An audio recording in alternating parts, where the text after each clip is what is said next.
अन्नपूर्णा नमस्कार केलात. वा, तुमच्यासोबत मीही करतो. चला आता आपण एक काम करूया, जरा पदार्थाविषयी पण गप्पा मारूया. नक्की. तुम्ही आज जो पदार्थ करणार आहात तो नेमका कोणता आहे, कुठला आहे? मी आज मडगण करणार आहे.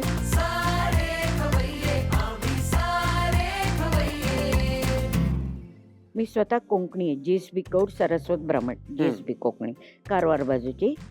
तर आमच्याकडे हा मडगण हा प्रकार खास गणपतीच्या वेळी सणासुदीला बनवला जातो. बर, आणि हा मडगण मडगण.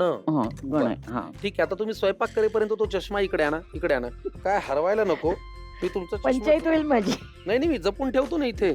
जाताना घेऊन जा, नाही तर घरी गेल्यावर मला बायको विचारेल कुठल्या तरुणीचा चष्मा आणला म्हणून. मी आंधळी होती.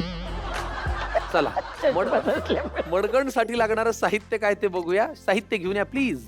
छत्रपती संभाजीनगरहून माझी ही मैत्रीण आलेली आहे शारदा. वय वर्ष फक्त 76. करतीये मडगण. लागणारं साहित्य सांग शारदा. भिजवलेली चण्याची डाळ, ज्याला कुकरमध्ये 1 शिट्टी काढून शिजवून घेतलेली आहे. नारळाचं दूध, ड्रायफ्रुट्स तुपावर परतलेले, 2 चमचे तांदळाची पिठी, विलायची पावडर, चिमूटभर मीठ आणि 1.5 वाटी गूळ. फारच छान. मी थोडेसे ड्रायफ्रूट सुरुवातीला खातो, कारण मला ताकदीची गरज आहे. बरोबर आहे. मला तुमच्या वयापर्यंत काम करत राहायचंय. मला एका गोष्टीचं उत्तर द्या. आजपर्यंत तुम्हाला कधी हे कोणी सांगितलंय का तुमची स्माइल फार छान आहे म्हणून? नाही. लग्नाला किती वर्ष झाली? 50. मग 50 वर्षात साहेबांनी एकदा नाही म्हणले तुझं स्माइल छान आहे शारदा? विचारा. आता मी कुठे त्यांना जाऊन विचारणार?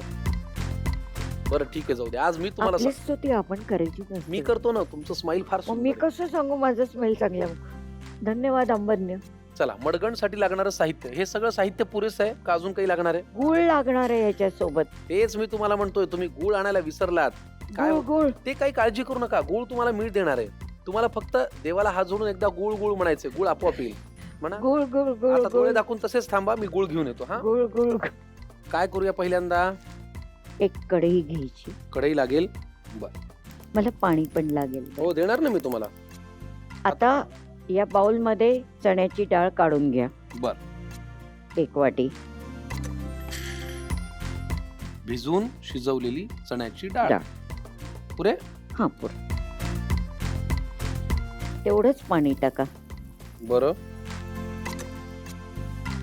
अजून थोडस, अर्धा. आता ह्याला थोडस हलवा. बर, ठीक आहे. आता आपल्याला पुढची कृती काय करायची आहे?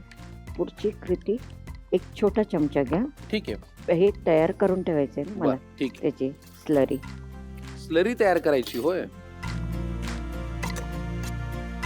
हे काय आहे? तांदळाचं पीठ आहे. तांदळाचं पीठ आहे. हो. पाणी घालून त्याची स्लरी तयार. स्लरी तयार.